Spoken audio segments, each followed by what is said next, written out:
हम चाहेंगे बाबा एक बार आप हाथ उठा के ताली बजा दीजिए ना एक बार। हाँ बाबा के लिए तो एक ही गाना याद है लेकिन भजन चल रहा है इसलिए नहीं गा रहे हैं, नहीं तो गा देते। 9 दिन बूढ़ी कैसे रहबू पास हो, 9 दिन बूढ़ी कैसे रहबू पास हो, 9 दिन बूढ़ी कैसे रहबू पास हो, 9 दिन बूढ़ी कैसे रहबू। एक दिन भूखला पर टांग दे सास हो,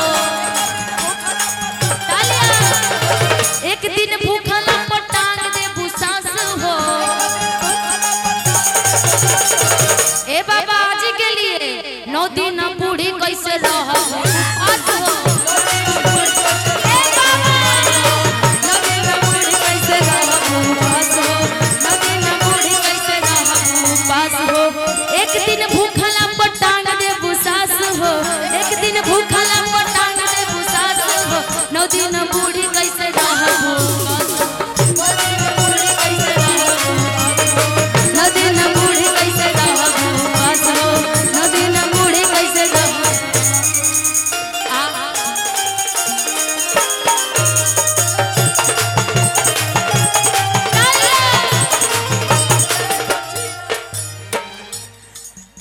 कि काठी के रका कहीं सीतले मैया काठी के रे होसा।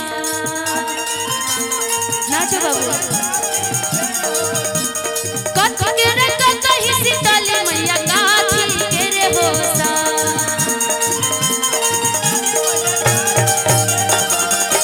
त कथिए बैठाल सीतले मैया झारे लमी होते। ताली बजाओ भाई। कथिए बैठाल सीतले मैया झारे लमी होते।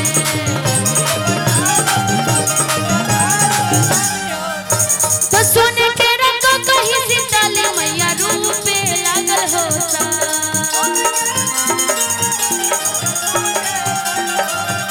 कि सोने के रंग कहीं सीतले मैया रूपे लागल होता।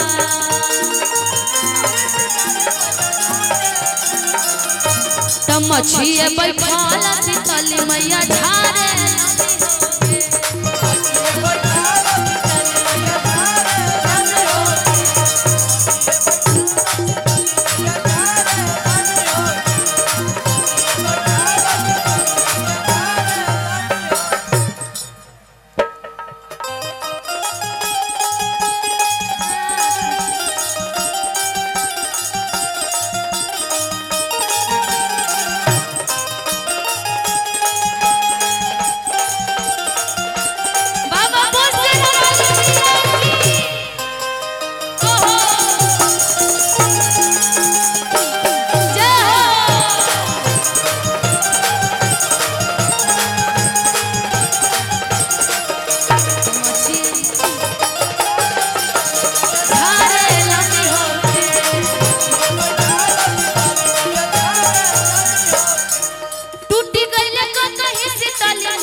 रोवे लगली मैया दुलारी, त रोवे लगली मैया दुलारी। रोदा ना हो पासा,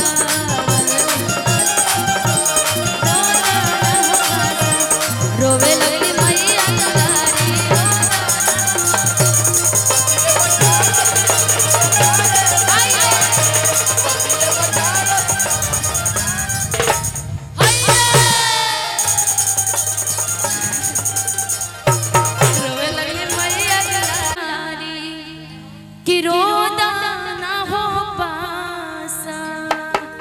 बहुत सच्चे दरबार की बहुत बहुत शुक्रिया। हम चाहेंगे कि आगे का आदेश क्या है विक्की जी? भजन ही चले कि लोकगीत में भी चलना है? अभी और भजन चलेगा, एक और भजन और गाओ। पता नहीं क्यों, एक तो ये वाटरप्रूफ है, इसके कारण हम लोग पता नहीं आपको गर्मी लग रही है कि नहीं मंच पे, लेकिन यहाँ एक लगा देना चाहिए था पंखा आपको, यहाँ बहुत जरूरी था। छोड़ दो छोड़ दो, प्यार से भैया प्यार से। क्योंकि बहुत सारे भजनों को आप सभी ने प्यार आशीर्वाद दिया, तो उस भजन को सुना देते जिसका पहले फरमाइश था कि धोती धोती तोहरी मंदिरिया कि हथवा पीरैले हो है तब नाही काहे मैया कि दया तोहराइले हो है तब नाही काहे मैया। एक भक्त कहता है कि माँ मैं एक ऐसा भक्त हूँ आपका जो आपके दरबार में सबसे पहले आता हूँ, सबसे पहले हाजिरी लगाता हूँ, लेकिन मैया आपका ध्यान है तो कहाँ है। बड़ी प्यार से भक्त मैया से निहोरा करता है और दरबार में हाजिरी लगाते हुए कहता है क्या 1 2 3 4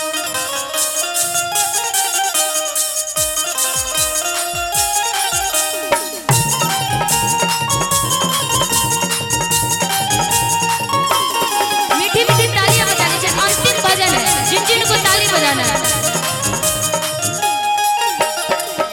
धोती धोती तोहरी मंदिरिया हथवा पीरैले हो है तालियां बजा लीजिए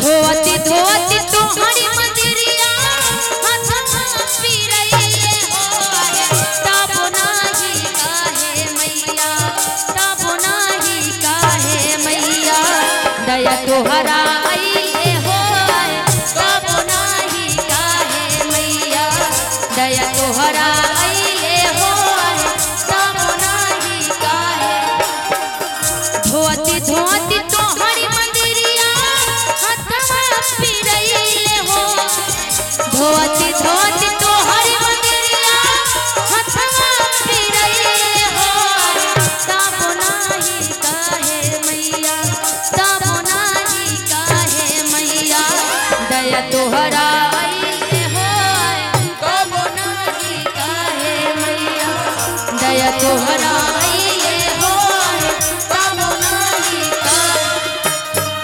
आदरणीय दादी की तरफ से बहुत सारा आशीर्वाद आया है। मैं तो बहुत छोटी हूँ, आपसे आशीर्वाद की ही कामना है और आपने इस पैसे के हिसाब से मुझे आशीर्वाद दिया है। ये मेरे लिए बहुत बड़ा पुण्य का काम है जो मैंने किया, जो आपने मुझे आशीर्वाद दिया। भगवान करे आपको हमारी भी उम्र लग जाए और आप हमेशा ऐसे स्वस्थ और सुरक्षित मुस्कुराते रहिए। ताप नाही काहे मैया दया तोहरा आइले हो ताप नाही काहे मैया दया तोहरा आइले हो ताप नाही।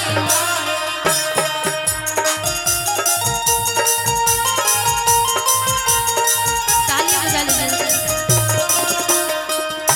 हाथों को वो सच्चे दरबार की मैया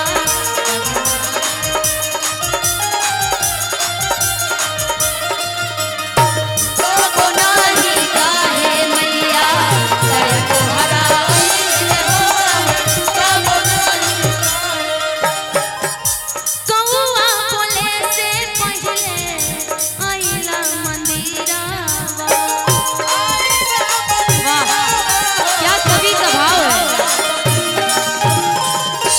कौआ बोले से पहले आइला मंदिरावा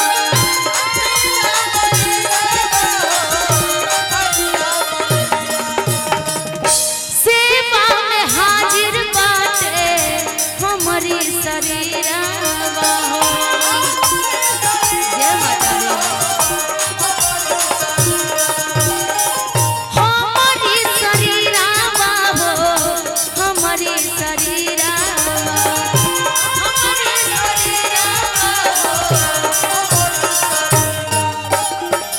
गवती गवती तोहरी भजनिया गवती गवती तोहरी भजनिया होठवा झुरैले हो है तब नाही काहे मैया तब नाही काहे मैया दया तोहरा आइले हो तब नाही काहे मैया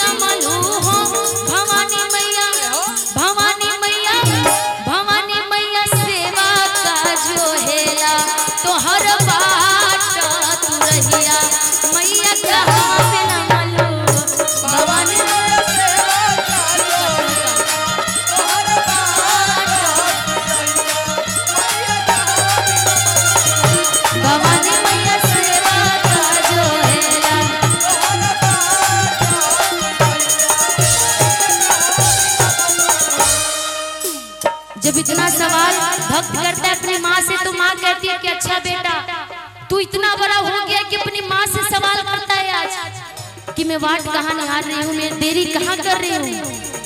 अरे मूर्ख, तू जैसा भक्त है, तेरी जैसे बहुत सारे अनेकों भक्त हैं जो इस मैया को ढूंढ रहे हैं। तेरे पास तो सिर्फ माँ को याद करने के लिए ही काम है, लेकिन मेरा तो सारे बच्चे बच्चियों को देखने का काम है। मैं तुमको कैसे बताऊं कि मैं कहाँ कहाँ देर करती हूँ, कहाँ कहाँ मैं भक्तों को जाती हूँ, क्या क्या मुझे करना होता है।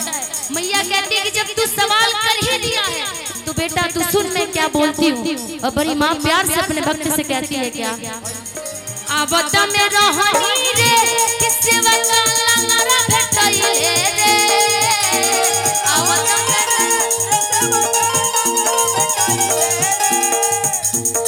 आवत में रहनी रे किसे वका लंगरा भेटइले रे,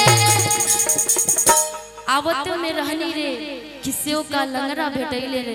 बहुत सारा ऐसा समय आता है जब आप गाड़ी चलाते रहिए, गिर जाइए, हाथ पैर टूट जाता है, लगता है कि 1 महीना का पलस्तारा हो गया, कोई डॉक्टर बोलता है 6 महीना का, कोई साल भर हो जाता है। वैसे ही निशा उपाध्याय के साथ भी हुआ था। 4 महीना जब मैं बेड रेस्ट थी, मुझे लगता था कि मेरी जिंदगी नर्क हो गई है। एक लड़की हूँ, पता नहीं कल को मैं कैसे उठूंगी, कैसे मंच पे जाऊंगी गाने के लिए। इतने सारे फैंस ने मेरे लिए दुआ किया, पूजा पाठ किया, लेकिन ये सारा आशीर्वाद उसी मैया का है। माँ कहती है क्या कि आवत में रहनी रे किसे वका लंगरा भेटइले रे,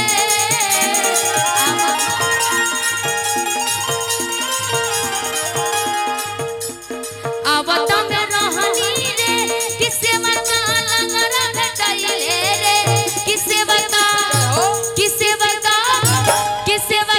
पैरा देवत भइल देर होया बेर हो गई, किसे वका पैरा देवत भइल देर हो बेर हो गई, किसे वका पैरा देवत भइल देर हो बेर हो गई, वका पैरा देवत भइल देर होया बेर हो ताली ताली देवत भइल देर हो बेर हो गई, वका पैरा देवत भइल देर किसे वका पैरा देवत भइल देर हो बेर हो गए, कि तब नाही काहे मैया कि दया तोहरा आइले हो है, तब नाही काहे मैया। एक बार जरा हाथ उठा के कर देवी मैया के लिए एक बार जयकारा लगा दीजिए, क्योंकि अंतिम भजन चल रहा है, उसके बाद से जैसे आप लोग की इच्छा होगी एक बार पूरा हाथ उठा लीजिए सभी लोग, जिनको माता रानी ने दोनों हाथ दिए सब दोनों हाथ उठा लीजिए, चाहे हमारे म्यूजिशियन भाई हो चाहे साउंड ऑपरेटर वाले भैया हो, हाथ उठा लीजिए पूरा।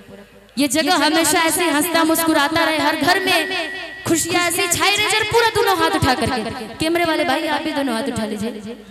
सांचे दरबार में आए हैं, प्रेम से बोलिए गणदेवी मैया की, प्रेम से बोलिए